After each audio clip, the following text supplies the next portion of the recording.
पंचायती राज और निकाय चुनाव को लेकर बीजेपी ने तैयारियां तेज कर दी हैं। चुनाव में जीत को लेकर कैबिनेट मंत्री जोगाराम पटेल ने बड़ा दावा भी किया। उन्होंने कहा कि प्रदेश में भाजपा सरकार के 2.5 साल के कार्यकाल में हुए विकास कार्यों के चलते आम जनता का भाजपा के प्रति विश्वास बढ़ा है। इसका फायदा आगामी पंचायत राज चुनाव में पार्टी को मिलेगा और भाजपा प्रचंड बहुमत के साथ ज्यादा से ज्यादा सीटें जीतकर अपने बोर्ड बनाएगी। तो वहीं कांग्रेस पर निशाना साधते हुए पटेल ने कहा कि कांग्रेस के नेता आपस में ही लड़ रहे हैं। उन्होंने आरोप लगाया कि कांग्रेस में वर्चस्व की लड़ाई चल रही है और इसी वजह से पार्टी को भाजपा के खिलाफ कुछ दिखाई नहीं दे रहा है।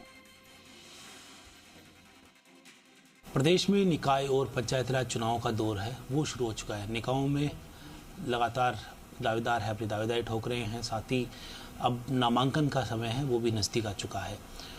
कैबिनेट मंत्री जोगाराम पटेल हमारे साथ मौजूद हैं। मंत्री जी, सरकार के 2.5 साल से अधिक का समय हो चुका है, अब चुनाव हो रहे हैं, कितने आश्वस्त हैं कि निकाय चुनाव में, पंचायत चुनाव में बीजेपी है वो अच्छा परफॉर्मेंस दिखाएगी?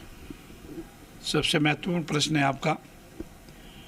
आपकी मार्फत में मेरे कार्यकर्ताओं की मेहनत, कार्यकर्ताओं का संकल्प, हमारे यशस्वी मुख्यमंत्री आदरणीय भंजनलाल जी के किए हुए कार्य, ऐतिहासिक कार्य और पिछले 3 बजट में उनकी घोषणाएं, हमारा संकल्प पत्र की पूर्ति और बजट की क्रियान्विति, चाहे राइजिंग राजस्थान हो और कांग्रेस के कार्यकाल के दौरान बेरोजगार नौजवान भाइयों के सपनों पर जो कुठाराघात हुआ उसको वापस पुनर्जीवित कर रोजगार देने का विषय और लगभग करीब 2 लाख लोगों का रोजगार के आसपास पहुंच गए हैं।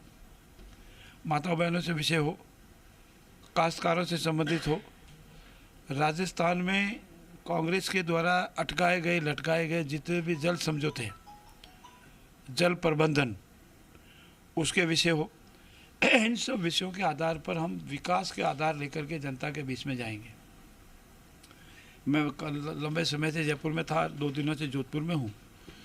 जो वातावरण है, जो कार्यकर्ताओं में, आमजन में उत्साह है, जो सरकार के प्रति विश्वास पैदा हुआ है विकास के संबंध में, उसके आधार पर मैं कह सकता हूँ कि इस बार चाहे निकाय के चुनाव हो या उसके बाद पंचायत राज के चुनाव हो, और हमारा जो संकल्प था एक प्रदेश एक चुनाव, उसको हम जिस तरह से संकल्प के साथ पूरा कर रहे हैं, जनता हमारे साथ रहेगी। सदन में भी इस तरह से लगातार 2 दिन सदन चला भी थे, साक्षी हैं सदन में, प्रश्नकाल समय था, उनको वो अब जनता के मुद्दे रख सकते थे।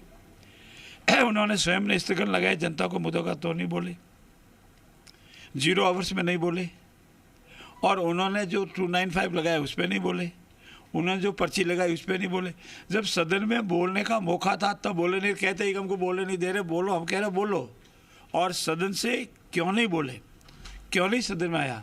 मैं राजस्थान की आवाम, हिंदुस्तान की आवाम को बताना चाहता हूँ, सदन प्रारंभ होते वंदे मातरम गाना पड़ता है, और सदन की समाप्ति पर जब सदन का अंतिम समय, सदन जब सत्रावसन होता है तो वंदे मातरम गाना पड़ता है।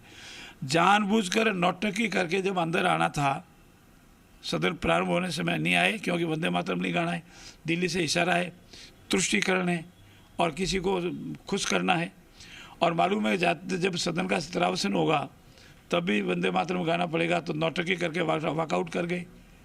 ऐसी स्थिति में एकमात्र वंदे मातरम नहीं गाना, नौटंकी करना, सदन में विकास के मुद्दों पर, जनता के मुद्दों पर भाग नहीं लेना और झूठा बहाना नहीं बनाना कि हमको बोलने नहीं दे रहे हैं, ये कांग्रेस की नौटंकी की सिवा कुछ नहीं है और 8 करोड़ जनता देख रही है। तो ये वंदे मातरम ही के एक मात्र बहाना था, फिर जैसे कि स्कूलों को लेकर कह रहे थे कि स्कूलों पर चर्चा होनी चाहिए, होना चाहिए, तो उनके प्रश्न लगे हुए थे, स्थगन लगा हुआ था। आप समझते हो तो स्थगन का मतलब है वो घंटे 2 घंटे स्कूलों की व्यवस्था पर बोल सकते थे।